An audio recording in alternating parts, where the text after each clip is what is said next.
siç ram dakord disa muaj më parë, ja ku jemi përsëri në tryezën e tretë kombëtare për sipërmarrje.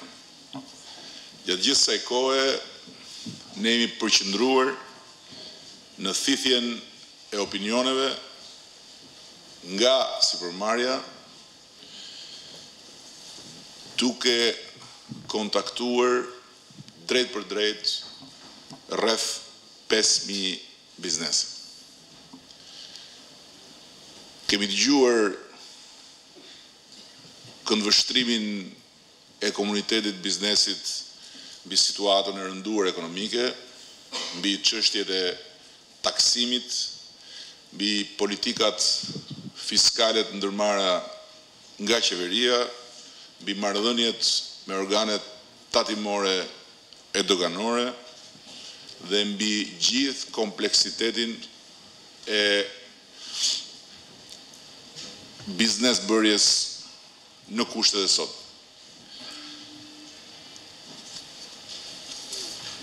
Nga takimet e të gjitha niveleve, qoftë me shoqatet e biznesit, qoftë me dhomat e tregtisë, qoftë me përfaqësi të ndryshme të investitorëve të huaj, apo qoftë edhe me individ në të gjithë territorin e vendit, kemi dëgjuar përgjithsisht disa probleme që i shqetësojnë që të gjithë pa dallim. Marrëdhëniet me administratën tatimore dhe doganore konsiderohen me një konsensus të gjerë në të gjithë komunitetin e biznesit represive dhe penalizuese. Parashikimet e të ardhurave bëhen në kushte arbitrariteti, mungesë plot konsultimi me biznesin dhe me pasoja të drejt për drejta për biznesin. Parapagimi i TVSH-s dhe i detyrimeve doganore konsiderohet thellësisht shkurajues në kushtet e krizës. Sistemi i referencave aplikohet pas një logjik qoftë për produktet, qoftë për shërbimet, transportin konkretisht. Ndërkohë që është fare e qartë se përjetojmë kushtet e një evazioni fiskal në një shkallë alarmante. Një dhënë e kohëve të fundit nga një agjenci prestigjioze ndërkombëtare për 1.3 miliard dollar të padeklaruara që janë transferuar në llogari jashtë zhvendit është një fakt që dhe i vetëm mjafton për të kuptuar rëndesën e madhe të kësaj situate. Kemi dëgjuar po ashtu me shumë vëmendje edhe shqetësimin e përgjithshëm për ekzistencën e monopoleve në energji, në ndërtimin e rrugëve, në marrjen e koncesioneve. Jemi njohur dhe me një rast konkret që dikush ka marrë 22 koncesione për të ndërtuar hidrocentrale dhe ka filluar vetëm njërin në 7 vjet, ndërkohë që lejet koncesionare janë në tregun e zi të gatshme për të shitur për blersin më të parë. Monopole në ndërtim ujësjellësash, monopole në naftë, si në nxjerrje ashtu dhe në tregun e shumicës dhe të pakicës. Mungesë e plot politikash qeverisëse në mbështetje të prodhimit. Rënje drastike e xhiros dhe fitimeve. Pa dyshim një plag e madhe për cilën flasin të gjithë në komunitetin e biznesit, borxhe të mëdha në rritje të qeverisë ndaj biznesit. Është e qartë që sipërmarrja si vendase dhe e huaj gjendet në një presion konstant të taksidarëve të lëshuar nga zinxhirët e ligjit. Bizneset referojnë se marrëdhënia me administratën doganore dhe tatimore vijon të mbetet një problem themelor dhe i pasgjidhur me gjithë përpjekjet, kontaktet, kërkesat, ankesat e vazhdueshme ndaj qeverisë. Në fakt, ky është rezultat i taktikave dhe strategjive të tatimorëve, të cilët gjatë veprimtarive të inspektimit kryejnë kontrolle pas kontrollesh në arbitraritet plot, duke i konsideruar gjithmonë gabim kontrollet e mëparshme dhe duke marrë gjithmonë kontrollet e mëparshme si arsye për të bërë kontrolle të mëpastajme. Ka një ndryshueshmëri alarmante në interpretimin dhe zbatimin e ligjit nga inspektorët. Çdo inspektor ka interpretimin e vet dhe ka mënyrën e vet të zbatimit të ligjit. Nuk ka asnjë qartësi, rregullash loje në marrëdhënien midis biznesit dhe administratës tatimore. Ka inspektor që janë bërë të njohur në botën e biznesit për kontrolle dhe rikontrolle për të dhëna dhe veprimtari qysh prej vitit 2006. Nga ana tjetër, legjislacioni tatimor vijon mbetet tejet i komplikuar dhe krijon shtigje për keq interpretime, duke favorizuar gjithmonë ata që përfaqësojnë administratën dhe penalizuar gjithmonë ata që përfaqësojnë sipërmarrjen.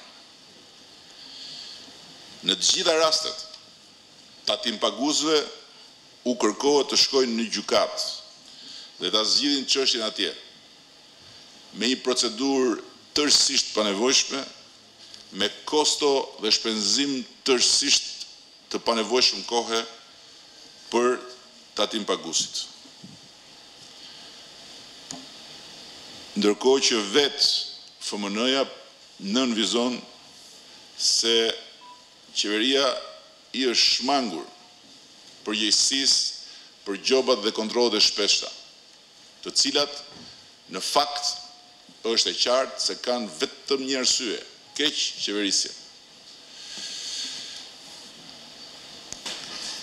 4.876 subjekte janë gjobitur. 4.876. Me gjoba maramëndse që kanë arritur deri në 350% të të ardhurave të biznesit. $208 milion është shuma e gjobave që rëndon mbi kompanitë private. Ndërkohë që më shumë se gjysma e subjekteve që operojnë në Shqipëri janë të gjobitura. Dhe përtej gjobës si fakt financiar qëndron e gjithë bara e presionit psikologjik mbi biznesin. Vazhdon presioni, nuk ka asnjë ndryshim pas ankesave të hapura publike të njësër përfaqësish të biznesit dhe mos reagimi i qeverisë është absolutisht i qëllimshëm në këndvështrimin tonë. Praktikisht sot nuk ka më asnjë sipërmarrës që ndeshet në këtë xhungël vështirësish administrative, korrupsioni dhe dhunimi psikologjik që të besoj se tatim fitimi është 10%. Nga përllogaritjet vetëm të punëve publike të papaguara, të VSH të rimbursueshme të papaguar dhe gjoba e ashtu quajtura takse shesht 10% mbrin në një mesatare rreth 22%, ndërkohë që për subjektet caktuara të goditura barbarisht siç e thash, mbrin deri në 350%. Dhe këtu nuk përfshim taksën e korrupsionit, nuk përfshim as taksën e kohës, por të dyja janë të përfshira në bilancin final vjetor të çdo sipërmarrje, duke e quar këtë mesatare 22% ende më lart. Jo më pak se 150 milion euro është shuma si rezultat i vonesave të shkaktuara në rimbursimin e TVSH-s ndaj bizneset. Rreth 2% e borxhit publik. Brenda një periudhe kohore sa jetë zgjatja e kësaj qeverie, ligjet, rregulloret, aktet nënligjore, legjislacioni tatimor në tërësi janë ndryshuar 74 herë. Kreditë e këqija kanë kaluar nivelin 24%. Kjo është pamja e marrë nga ky komunikim intensiv ku kemi vënë re një shqetësim që shkon në rritje për perspektivën e sipërmarrjes në çdo biznes që nuk është i lidhur me oborrin e pushtetit. Ku do të përqendrohemi ne? Bazuar edhe në gjithë sa kemi diskutuar bashkarisht, jo vetëm në këtë tryezë, ku mblidhemi për 3 herë, ashtu si kundër kemi rënë dakord qyshërën e parë, por bazuar edhe në gjithë këtë mori kontaktesh intensive që, siç e thash, kanë prekur drejt për drejt, sy më sy dhe vesh më vesh 5.000 subjekte. Ne kemi bërë qartë se nuk e pranojmë sistemin aktual të taksimit. Për ne, taksa e shesht, kështu siç është konceptuar,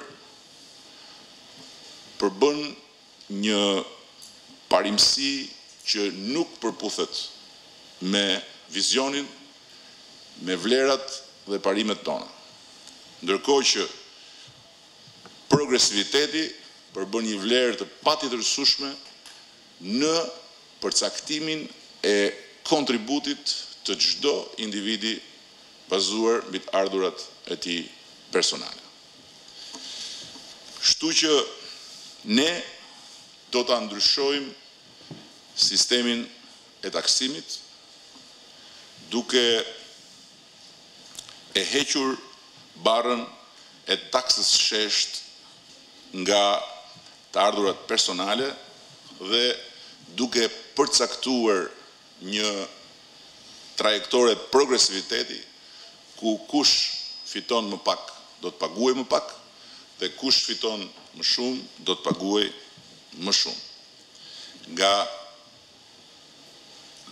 Dhe gjëja e parë në krye të punëve ku ne besojmë se do të jemi pas 23 qershorit, do të jetë çlirimi i biznesit nga gjithë këto zinxhir, hallka, mekanizma mbytës që e kanë sjell jo vetëm biznesin, por dhe ekonominë kombëtare përpasoj në një derexhe jo vetëm të papranueshme, por dhe të rrezikshme dhe kërcënuese për perspektivën e afërt.